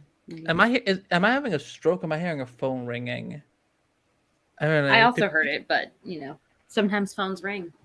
Well, it's fine. I was just like, am I having? Because I'm expecting to fall dead to the ground any minute. So like, I was like, Oh my god, is this how? Wait, hold on. Now hold on. I'm not depressed. It's been a good week, a very good week for a lot of reasons. But you never know what's gonna happen. So like, when I'm saying like, no one is hearing this ringtone, but I am. So I'm like, I heard it. Okay, I just cool. chose to ignore it. Okay, fair enough. But yeah. Oh my god, these emails are so freaking amazing tonight. Like, Yeah, you guys have really good feedback. yeah. Yeah. Who's reading Mad's email? Am I reading or are you reading? You I are. can All right, read go that for it. one. Go for it. Matt says, "Hey y'all, never thought I'd see the day when Joe and Cecile would finally remember to pick Jenna up from daycare. But that poor girl finally shows up and almost gets her flying glass. So she's probably safer wherever she was before." I hate to interrupt you, Breeze. I hate to interrupt you. You're bringing up like crazy. So if you want to check, I can read the email so that because I could barely hear what you said now. So I can take over. And I mean, I Yeah, can read the email. You know, I can do that. no, you don't know how to do that. You're just gonna find a way to plug your You don't know how- K-dramas. No, I'm kidding. Oh well, you know what? No, you Now know- that you said that, all right. Mad said, "Hey y'all, I never thought I'd see the day when Joe and Cecile would decide to turn on Netflix and watch Rookie Historian Young, starring Chalanu and Shin Se-kyung, and then finally remember to pick Jenna up from daycare. But here we are. Except poor girl finally shows up and almost gets hurt by some flying glass. So what does she do? She turns on Netflix and watches My Ideas on Beauty, also starring Chalanu, but with Im Soo-kyung. Anyways, overall, I thought it was a pretty solid episode. Andy said that Grant, Candace, and Javicia were bringing their A games, and he was absolutely correct. Loved the West Wilder interactions this episode, even if it wasn't our Ryan. Iris and Ryan is a duo I wish we could have gotten more of over the years, and I hope we get to see the real Ryan and Iris interacting next week. And maybe, together, they will watch Island on Prime Video, starring Chalanu. Also glad to see the writers remembering once again that Iris is an investigative reporter with an eye for BS. She thought she saw through evil Ryan real quick, and I love that. I'm not super familiar with the comics, so I'm not sure what Red Death is originally like. But I did kind of feel like her being so unhinged toward the end came a bit out of left field. She went from being super dark and serious to saying, "Let's get nuts in 0.2 seconds." But I do love me a good unhinged villain. Either way, excited to see Javicia bring it up again next week. Other points? Tired of Telegra. Who isn't? Except for like Andy. Not at all surprised. Listen, I accept that they exist. But West Island is my only favorite ship on the show. As it should be. Not at all surprised with how Mark's story went in this episode. I did appreciate that he protected Barry's identity, and glad he had a change of heart and ultimately thwarted Red Death's plan. Can't say I shed any tears at him dying, but let's be honest, he's not going to stay dead anyway. Thrilled to see Joe acknowledge his children, Jenna included, but this Joseel storyline is just not hitting for me. Also found it odd that Joe's whole thing was he didn't want Jenna to grow up in fear and danger, but the minute she gets hurt or almost gets hurt, he changes his mind and decides it's okay. Because she made a nice drawing. Oh my God. Did you guys not notice? It was so good. She's just an artist. My final point. Do we think a speedster baby can survive a lightning bolt and a kick to the stomach? Or should I tuck away my hopes and dreams of Iris finding out she's pregnant within the next couple of weeks?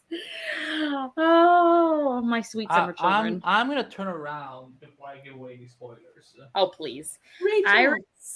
Iris is going to be pregnant in the finale. And that's just, well, we just have to accept this. We're not going to get to see Iris pregnant. And that is that on that.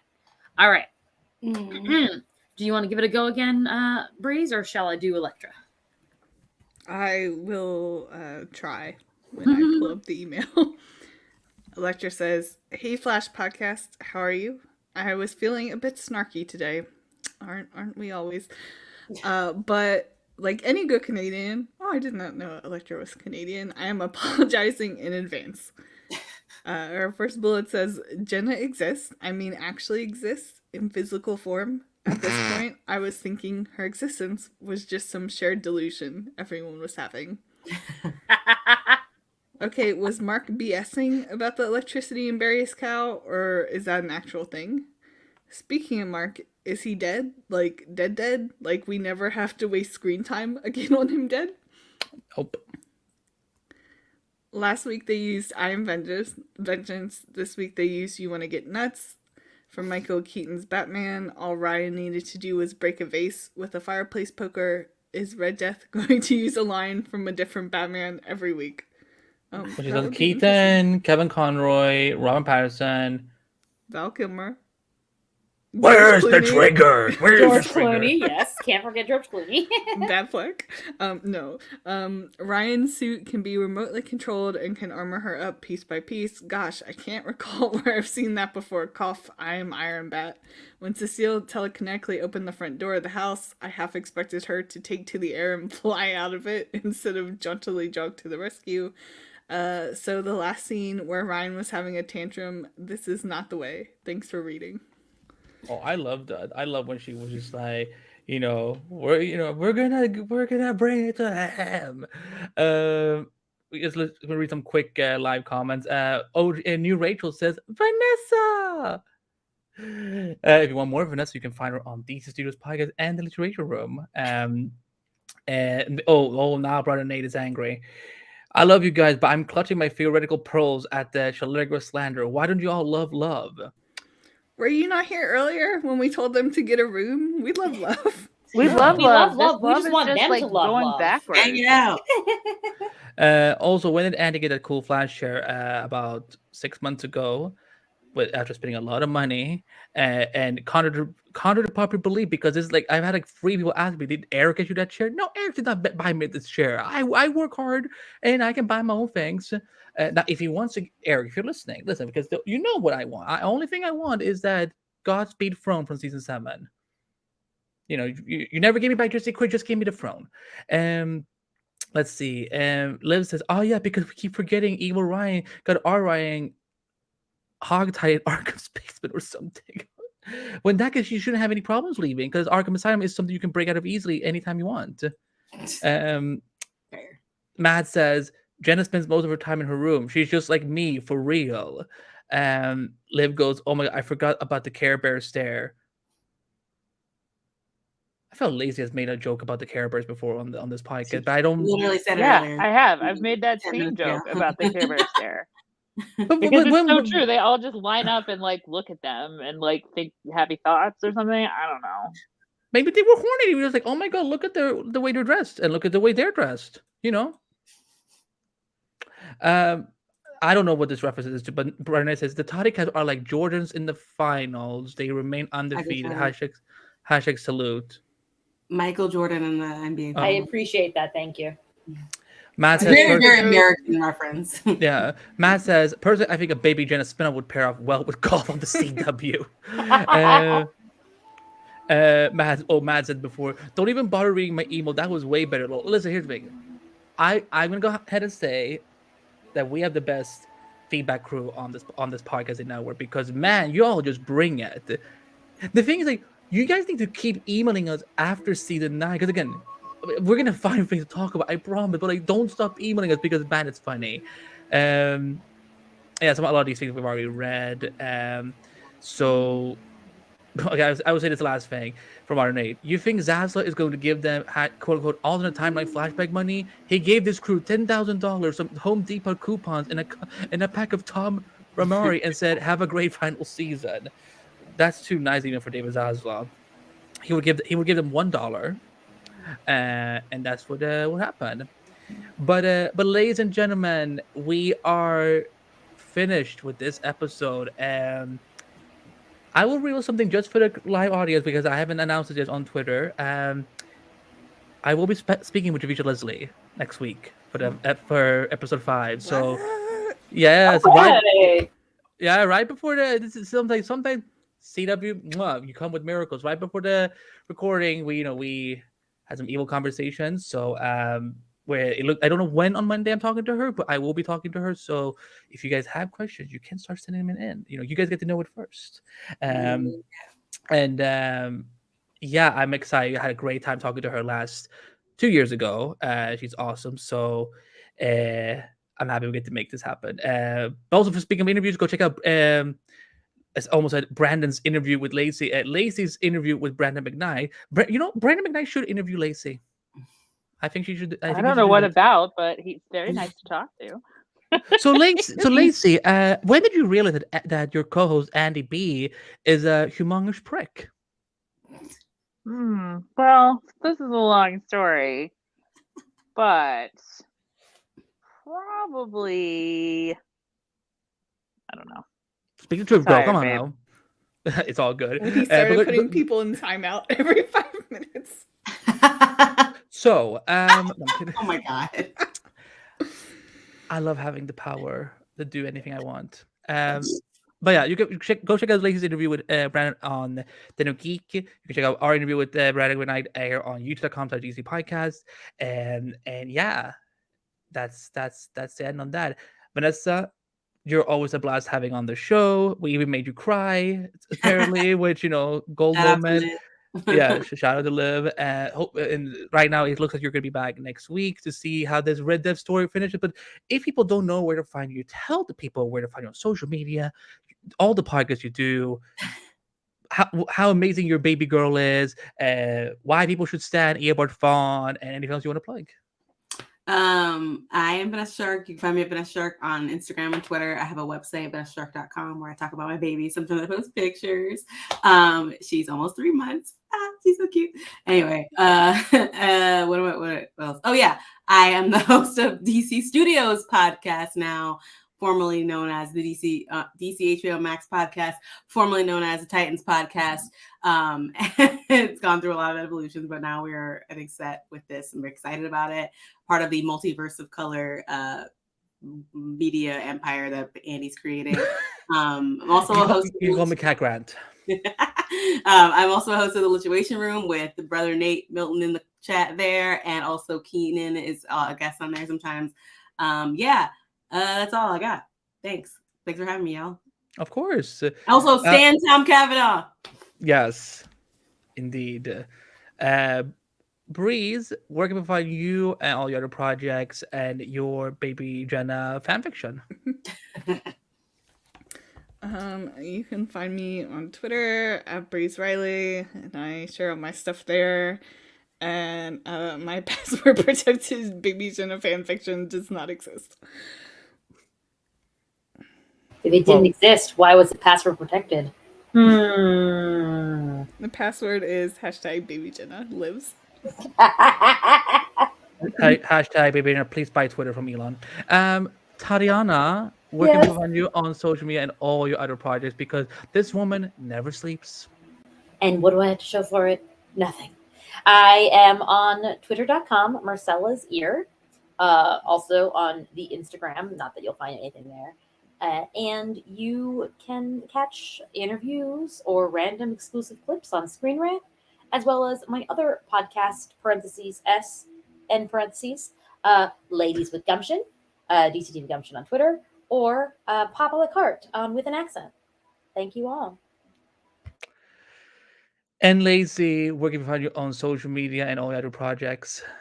I am Lacy MB on Twitter and virtually every social media platform there is these days, although some of them are better or worse than others.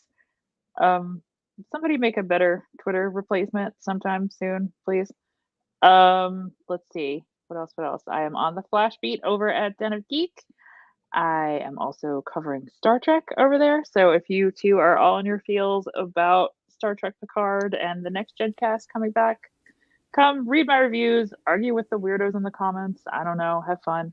And if you like British TV or entertainment, I host another podcast called Televisions that everyone should subscribe to. And everyone pour one out for Lacy, because today she got some devastating news that Star Trek Discovery, it will be heading into its 5th and final season on Peacock. R.I.P. Paramount Plus. Paramount Plus. Peacock. As you can tell, I don't cover Star Trek on Screen Rant, so I don't have to worry.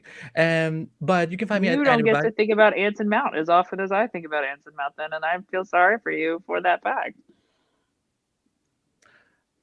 He was blackballed that We don't No, talk right? about That's that. so weird Greatest to me. role. not the Iconic. not the cheap ass ABC Black Bolt, the one that your girl Wanda killed. Yeah. I mean, We Yeah. don't talk was about that also movie Look good either. The suit still look good. ABC Black Bolt. You can find me at Andrew Bag on Facebook, Twitter, Instagram, Vero, YouTube, Twitch, and now TikTok. At Andrew Bag. You can find me as senior writer at screener.com. I will have my Volley Parks interview out before the weekend is here. Yes, That this is an inside joke between us. But it's been a long week. If you know, Dr. you know. Multiverse. No, that's what Vanessa called the movie, and we were like that. Since then, As she should. on Multiverse of Color, she is going to be Dr. Multiverse. Ooh. Dr. Multiverse is actually a real character in the DC Comics verse. They introduced her during the Infinite Frontier. She can see across. She has multivision where she can see across across the multiverse. Wow, Anyway. dropping the deep cuts. You can also find me at Endless Multiverse, which I do with my buddy Jordan, who's part of Multiverse of Color. That show goes live on Fridays at 9 p.m. Eastern. This week we're finally back after a little bit of a break, and check out the Multiverse of Color because Malport is dead. Oh, that sounds so sad. Dead. It's just leveled up, guys. It's fine. Yeah, exactly. It's just become part of a greater whole, the multiverse. Farewell. Oh, all right, I forgot to do the damn plugs. Yes. I did. I see on Endless Multiverse. I can walk away and Jordan can keep going because it's his StreamYard. So, but let's check out these beautiful plugs, and then we're all gonna go to bed. Not together, but we are gonna go to bed.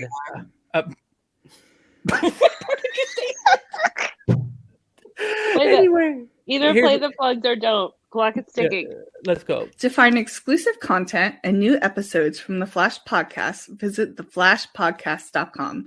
There you'll also find the latest info about the Flash TV show, movie, and comics. TFP never strays far, so please find the Flash Podcast on Facebook, Twitter, and Instagram if you should ever need us. And we need you to send us listener feedback on any of those platforms after each episode of The Flash. You can send your feels sporadically or wait for the graphic that appears every Wednesday at 9 p.m. Eastern, begging you to leave us your comments so we know you love us. XOXO, Gossip Flash. Make sure you never miss an episode by subscribing to the Flash Podcast on Apple Podcasts, Stitcher Radio, Google Podcasts, iHeartRadio, Spotify, and anywhere else you listen to your podcasts. Want to support the Flash Podcast? Leave a review and 5-star rating on Apple Podcasts, which helps more Apple Podcast users find the show. Enjoy what we're doing? Then you should check out the entire DCTV Podcast Network at dctvpodcast.com, where we have amazing shows for The Flash, Superman Lois, all the ongoing and upcoming DC shows on HBO Max, the upcoming DC Studios movies, The Sandman, as well as DCTV After Dark and lots of other fantastic podcasts, all available at dctvpodcast.com. You can follow the network on Facebook, Twitter, and Instagram simply at DCTV Podcast. Last but not least, be sure to subscribe to the network's mega feed on Apple Podcasts, Stitcher Radio, Google Podcasts, iHeartRadio, Spotify, and everywhere else you listen to podcasts. DCTV Podcast has its own TeePublic store, where you can get all sorts of fabulous Arrowverse and DCTV merchandise to broadcast your fandom in the real world. Click on the link in the show notes to start shopping and help support the network so we can keep making all these great shows. Make sure you subscribe to our YouTube channel at youtube.com/DCTV Podcasts and ring the notification bell for up-to-the-minute news about live broadcasts, exclusive interviews, special clips, and lots more. And because we can never get enough of your beautiful words, you can also email The Flash Podcast at theflashpodcast@gmail.com anytime you want. Use it for longer listener feedback, questions about The Flash and DCTV, miscellaneous thoughts, or fanfic recommendations. We read every email, so don't worry, no Flash fan left behind. I just realized when Lacy says like up to the minute news, like she makes it sound so like fancy for some reason. I don't know. I can't say some of these things. Like I feel like my plug sounds basic, while all you like use fancy words and Latin language. So I'm just like, listen to DCTV Podcast. Also, why did I sound so sleepy that time? But yes, we'll be back next week at same DCTV channel, same time, with all of us. We'll see if Tati and Lacy will still have their own bodies. We're I 2 hope for 2. so. We're 2 for 2 so far. That's great. That's great. So, but once again, Vanessa, thank you for joining us, and thank you to everyone in the chat for joining us on this crazy show Wild tonight. We've had a adventure. lot wilder. There you go. Oh, It's about to get wilder next week. it's So, Wild Wild but West. yes, isn't that a movie? I mean, yes. I thought it was. It could be. It could be a movie. But everyone, have a great night. Thank you for tuning in, and we'll see you next week on the Flash podcast. Take care. Bye.